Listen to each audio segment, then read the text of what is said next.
ऐसी प्रभावशाली योजना है जो भारत सरकार द्वारा 31 अक्टूबर 2015 को सरदार वल्लभ भाई पटेल जी के जन्म दिवस पर इस नई पहल को शुरू करने की घोषणा की थी।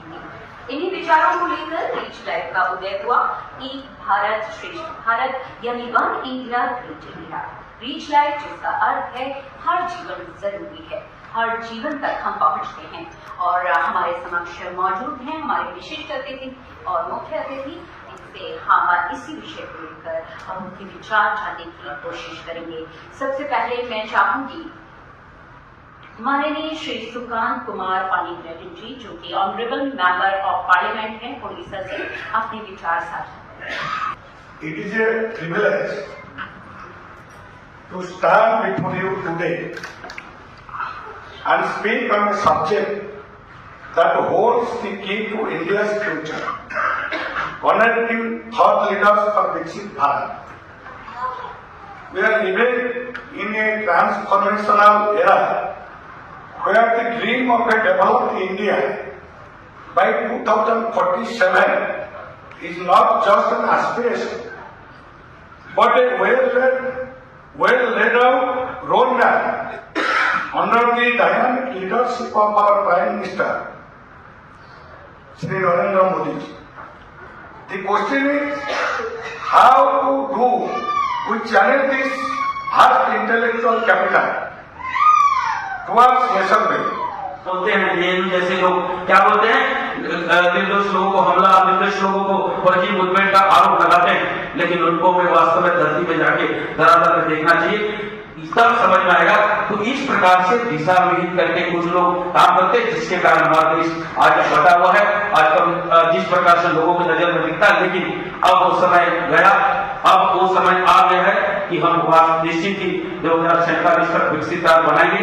और आप जैसे संगठन, समाजसेवी, राष्ट्रभक्त लोग खड़े एक मंच में एक साथ चलेंगे तो निश्चित ही हमारे भारत माता का गौरव होगा। बहुत बहुत धन्यवाद सर, आपने अपने विचार रखे और बहुत ही अच्छे तरीके से बताया। एक भारत और श्रेष्ठ भारत के नारे को माननीय प्रधानमंत्री जी बहुत अच्छे से निभा रहे हैं और 2047 तक विकसित राष्ट्र बनाने की ओर हम अग्रसर हैं। हमने ऐसे ऐसे प्रदेशों को मैंने देखा, परंतु सरकारों ने कभी देश के लोगों के बारे में, ऐसे पिछड़े क्षेत्रों के बारे में कभी विचार नहीं हुआ। आज मैं कह सकता हूं कि जब भी कोई इस प्रकार की नीतिगत कोई निर्णय हुआ अटल जी ने उस समय, जब ये 24 राजनीतिक दलों के साथ में जब गठबंधन एनडीए का गठन हुआ, तो लोग कहते थे अटल जी के बारे में, हमारे बहुत सारे अलग अलग विचार, डिफरेंट विचारधारा के लोग अटल जी की भाषण सुनने के लिए आते, वो समय नहीं था।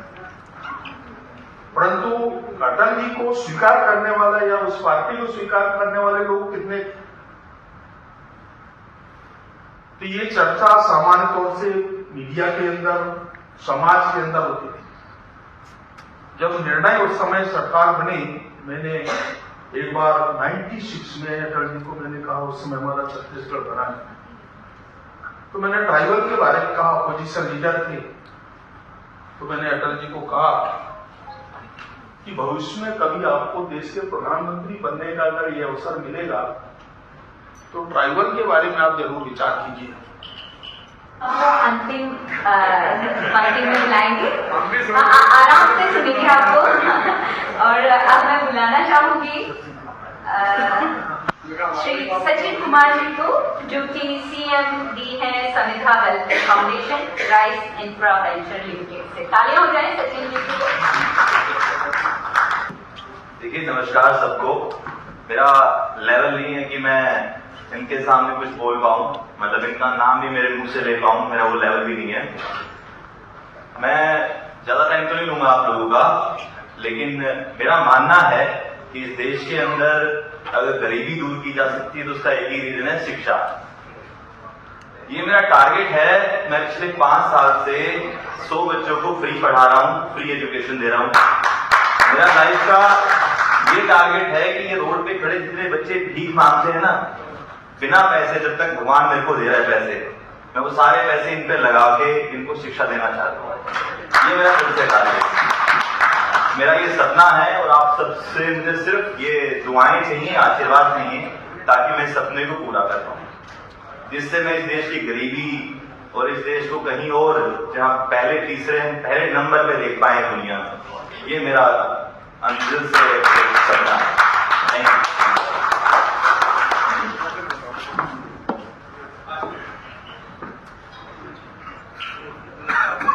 बहुत ही संक्षिप्त शब्दों में आपने अपनी बात रखी, बहुत बहुत शुक्रिया श्री सचिन कुमार जी का। और अब मैं बुलाना चाहूंगी श्री नूनी बलराज जी को, जो central BJP coordinator and southern national incharge है बीजेपी हेडक्वार्टर से। तालियां हो जाए के लिए।